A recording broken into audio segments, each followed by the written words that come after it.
This video focuses on different aspects of manpower planning. It is otherwise called human resource planning.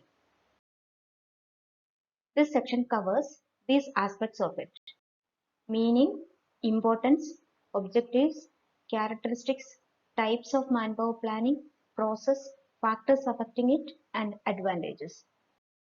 First, about the term meaning. Manpower planning is a process for ensuring that human resource requirements of an organization are identified and plans are made for satisfying those requirements. Manpower planning consists of two steps: identification of human resource requirement of an organization and making plan to satisfy these requirements.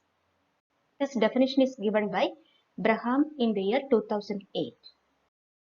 Coming to the characteristics of this term.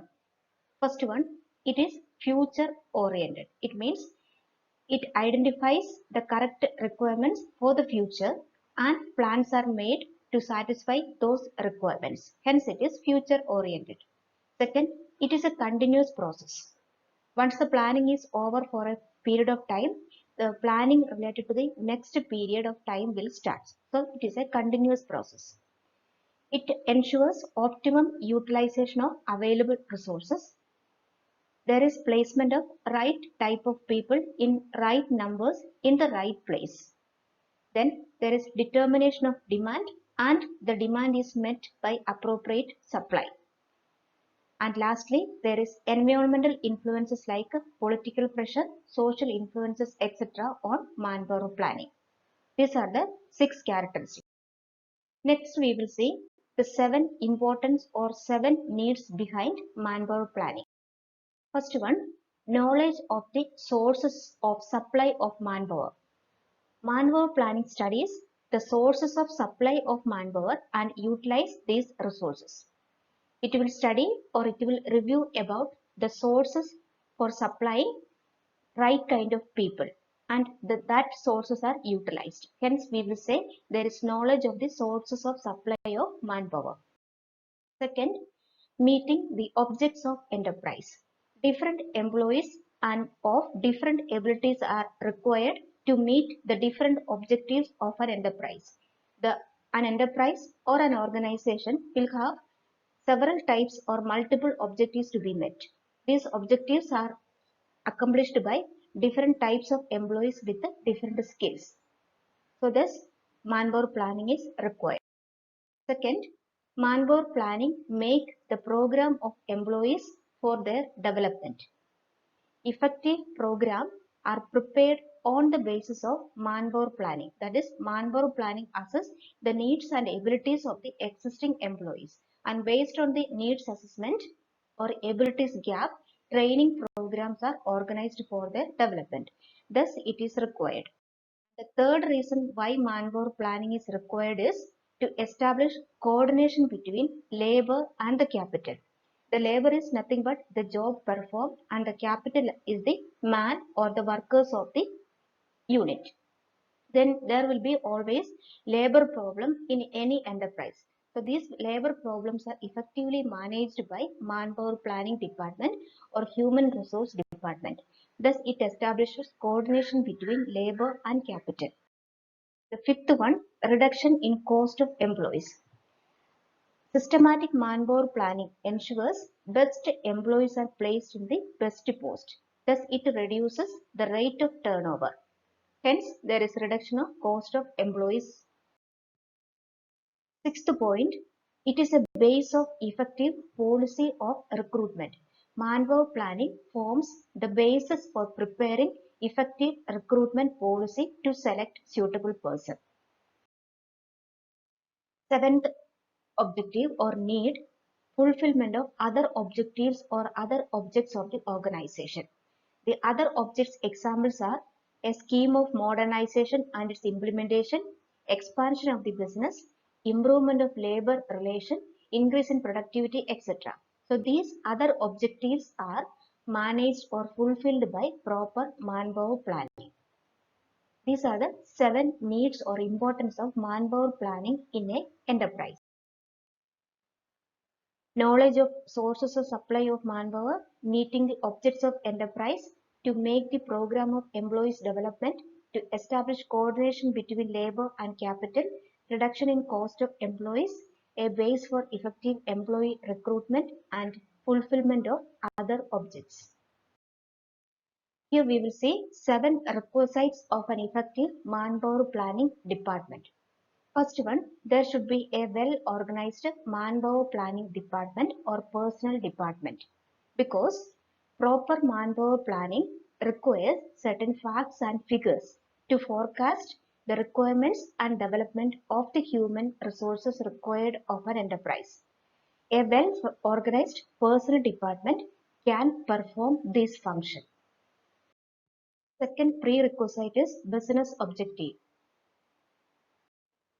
Efficient manpower planning is based on the business objective to be met by an enterprise or the organizational goals. For example, a company decides to introduce a computer system in the organization. This change in the business or this objective will be or will end in proper manpower planning. That is, the company have to recruit computer operator or train an assisting employee with the computer science to manage the computer system. So, since the company has an objective to introduce computer system, it resulted in manpower planning, that is employment of a computer operator or training of existing employees. Thus, the business objective affects manpower planning. Third prerequisite, manpower planning will be effective only when there is support from the top management. Fourth one, determination of other related policies. Other related policies, example, promotion, transfer policy, wages policy, overtime, fringe benefits, training, leaves, etc. affect the process of manpower planning. Next, fixing planning period. The manpower planning can be done on short-term basis or long-term basis. So whatever may be the planning period, according to that, the manpower planning varies. Sixth prerequisite, manpower standard. It simply means staffing norms or the existing ratio for the staff. For example, nurse-patient ratio in the nursing field.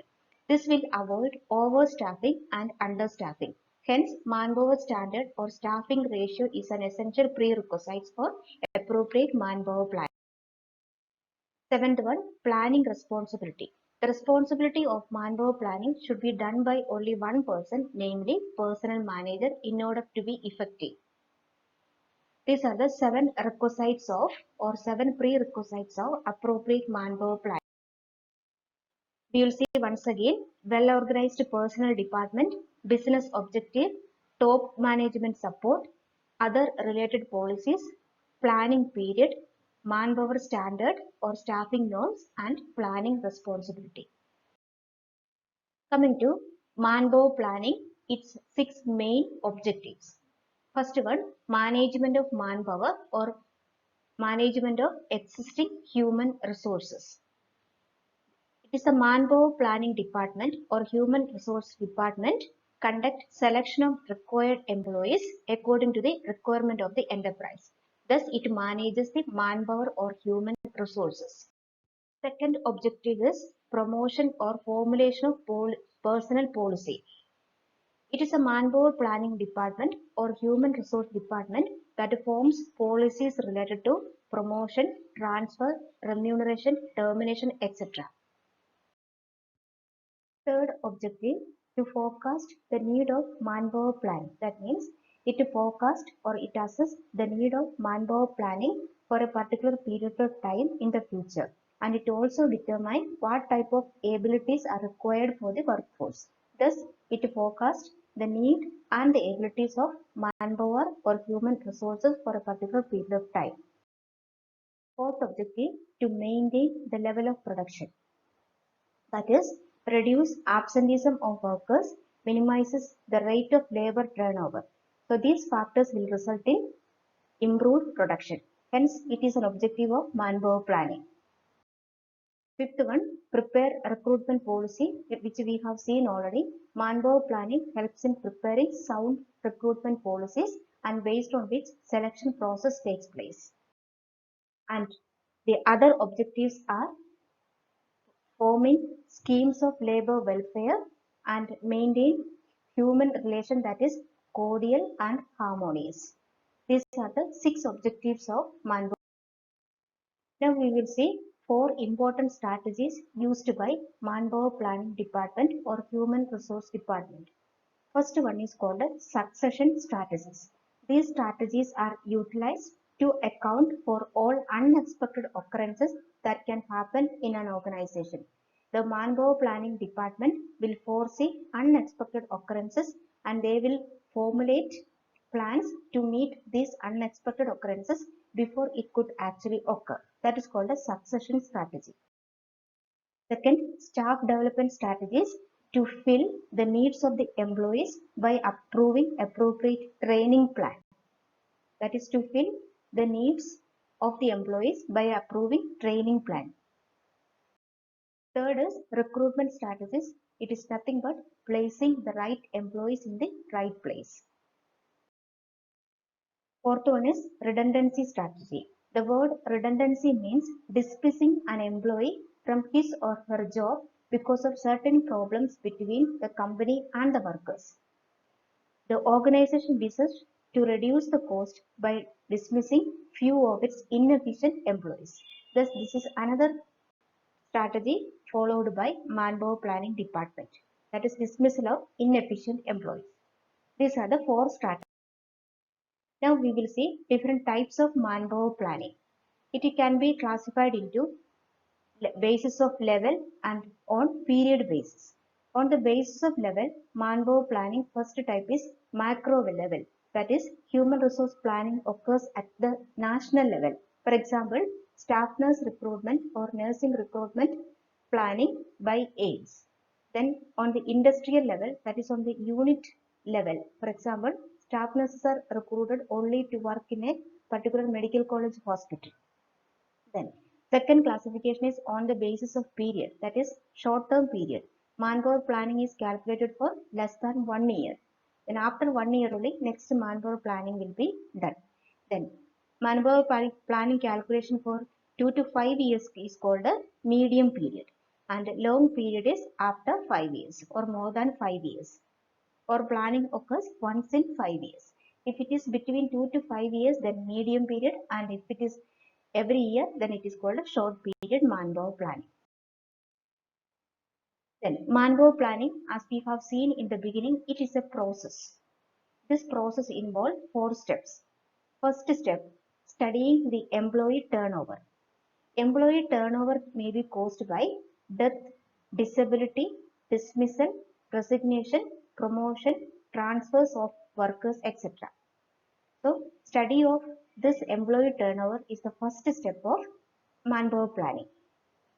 Then, this study of man turnover requires a lot of experiences and also a number of records that are maintained regarding working condition, morale, job satisfaction, competitive situation, unemployment, etc. The study of employee turnover by appropriate record referral is the first step. Second step is preparing manpower inventory. Manpower inventory is nothing but assessment of the present and potential capabilities of current employees. This assessment is done both qualitatively and quantitatively. Assessment of present and potential employees' capabilities, both qualitatively and quantitatively, is called preparing manpower inventory. That is the second step. Third step, forecast manpower needs. That is actually assess how many employees are required for the future. It is done qualitatively and quantitatively. The first, turnover is assessed. The next, abilities are assessed. And third, number is calculated. Fourth step is manpower plans. That is based on the previous 3 steps. Programs and strategies are developed for recruitment, selection, training, transfers, promotion and appraisal, etc. are done to meet future manpower requirement. Hence, manpower planning process includes 4 steps, namely assessment of turnover, making manpower inventory, assessment of number of the personnel required, and based on these steps, make manpower planning plans. Now we will see 5 useful techniques for this process. First technique used by this department is managerial judgment. In this technique, the managers of various development come together and consider the future volume of work and decides also how many and what type of persons are needed by the organization. The different managers of different department, for example, medical department, surgical department, anatomy department, general medicine department, all managers or important persons will sit together and plan how many person of what skill mix are required. That is called a managerial judgment. This is a one way to assess future manpower requirement. The second technique to assess the requirement is called a ratio trend analysis. In this technique, the use is made of certain ratios that are calculated already or that are existing already, or existing staffing norms are utilized to calculate appropriate staff-patient ratio in the nursing sector as an example of ratio trend analysis. Third technique, Delphi technique. Here, a group of experts who work independently without getting touch with each other assess the present situation and submit an estimated report of manpower requirement to the HR department of the organization. This HR department act as intermediaries to collect and summarize all the options with the mentioning individual name report and findings of the experts. A group of experts work together independently, make an estimate of required manpower, send to the HR department, and HR department analyze and make the final report for final selection. These are the 3 techniques. Here we will see the factors affecting manpower planning. One is product mix. It means what types of products are produced by the organization and its qualities. Next, performance mix. To produce the different types of products, what type or categories or what type of performances are required from the personnel. It depends on working condition, bonus scheme, suitable incentive plan, training program, motivation, etc. Production of an organization is directly proportional to performance rate and inversely proportional to labor capacity. And the third factor that depends manpower planning is called hour lost. That is, if productive manpower hours are lost less, their available productive hours will be more and less manpower is needed. So whatever the time on duty that have to be utilized appropriately, there should not be loss of any productive hours. And lastly, we will see the advantages of appropriate manpower planning. It ensures optimum use of available human resources. It is useful for both organization and the nation. It generates facilities to educate people in the organization, that is employee development, which we have seen earlier. It brings out fast economic development and it boosts the geographical mobility of labor. Thanks for watching. Here is the end of this video.